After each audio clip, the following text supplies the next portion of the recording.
Good morning বন্ধুরা, তোমরা কেমন আছো? আশা করি তোমরা ভালো আছো, আর আমরাও ভালো আছি। আর আজকের তারিখটা হলো ডিসেম্বরের 1 তারিখ। দুদিন মেঘলা ওয়েদার ছিল, আর আজকে আকাশটা কতটা সুন্দর লাগছে দেখো।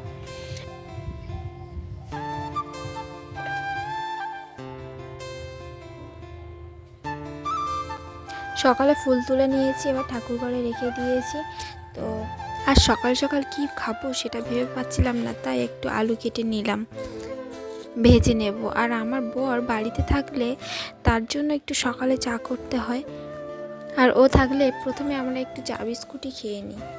আর ও একটু বেরিয়েছে বাজারে, আর বাজার থেকে আসতে দেরি হবে, তাই আমি একটু টিফিনটা বানিয়ে নিচ্ছিলাম। আর এরপরে মাংস রান্না করে দেবো, কারণ বাজার থেকে কি কি আনবে তা তো জানি না। আর আজকে বাড়িতে মাও নেই, আর এই প্রেগনেন্সির সময় আমি সব কাজ একা হাতে করতে পারি না।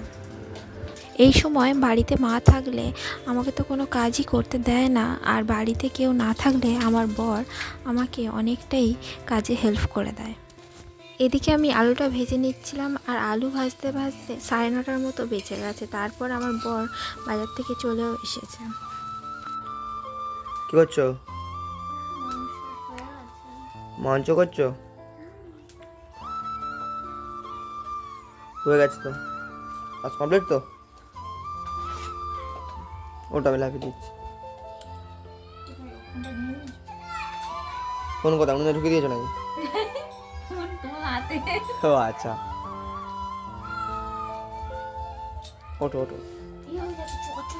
চোখচড়ি হয়েছে।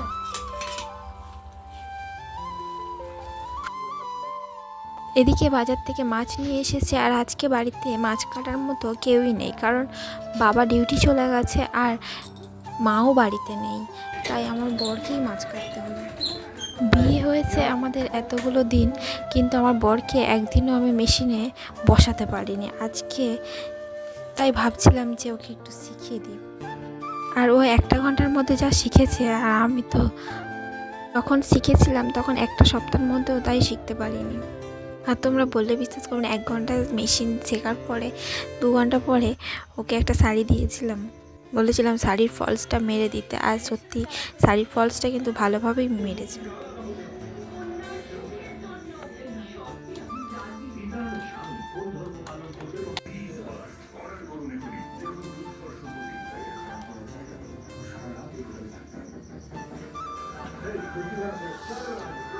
আমরা রুমাল করবো।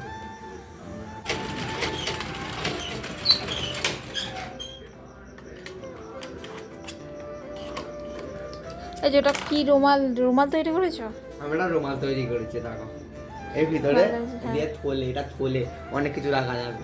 মানুষ তুমি কিছু অনেক কিছু লুকিয়ে রাখবে, দেখো থলে, দেখো ভালো করে নি বলো। ঠিক আছে, হ্যাঁ কি সুন্দর, দেখো এর ভিতরে খাবার টাবার লুকিয়ে রেখে দিতে পারবে, কেউ বুঝতে পারবে না। প্রথমবার কিন্তু একটা ভালো জিনিস প্রথমটা থলে করলাম, ভালো করে ভালো আর পাকা করে দিই, ভালো করে দাও। কি সুন্দর দেখো থলেটা, কি সুন্দর, ঠিক আছে, কি সুন্দর দেখো থলে।